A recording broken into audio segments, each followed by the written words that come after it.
Hello everyone, welcome back to my channel. This is Rishabh and I am going to read and only read for you all guys almost all the chapters of 9th ICSE. So let's begin. जो subject हम पढ़ने वाले हैं उस पे एक शायरी। आजकल मौसम है बड़ा विंडी और आज हम पढ़ने वाले हैं हिंदी।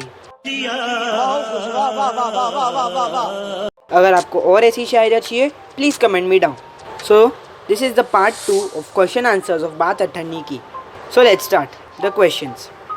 फर्स्ट क्वेश्चन इज, पहले तो रसीला छिपाता रहा, फिर रमज़ान ने कहा कोई बात नहीं है तो खाओ सौगन।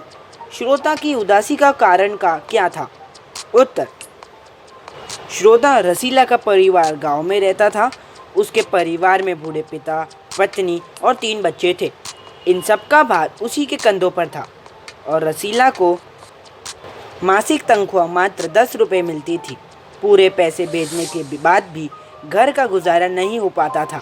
उस पर गांव से खत आया था कि बच्चे बीमार हैं, पैसा भेजो। रसीला के पास गांव भेजने के लिए पैसे नहीं थे और यही इसकी उदासी का कारण था। पहले तो रसीला छिपाता रहा, फिर रमज़ान ने कहा कोई बात नहीं है तो खाओ सौगन।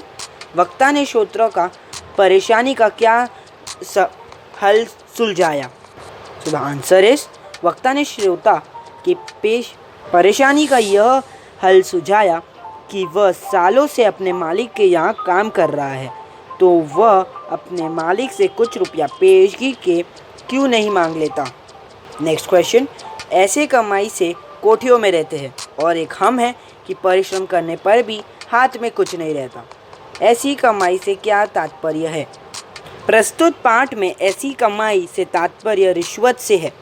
यहाँ पर स्पष्ट किया गया है कि किस प्रकार सफ़ेदपोश लोग ही इस कार्य से लिप्त होते रहते हैं।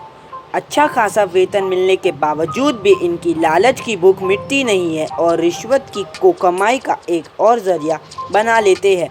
इसके विपरीत परिश्रम करने वाला दाल रोटी का जुगाड़ भी नहीं कर पाता और सदैव कष्ट में ही रहता है। रसीला का मुकदमा किसके सामने पेश हुआ? तो आंसर, रसीला का मुकदमा इंजीनियर बाबू जगत सिंह के पड़ोसी शेख सलीमुद्दीन जिला मजिस्ट्रेट की अदालत में पेश हुआ। रसीला पर किस आरोप पर किसने मुकदमा दायर किया था? रसीला वर्षों से इंजीनियर बाबू जगत सिंह के यहाँ नौकर था।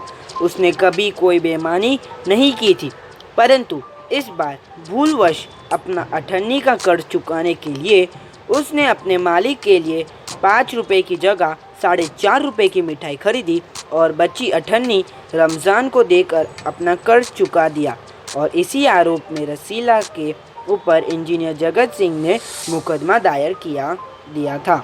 So that's it for today guys.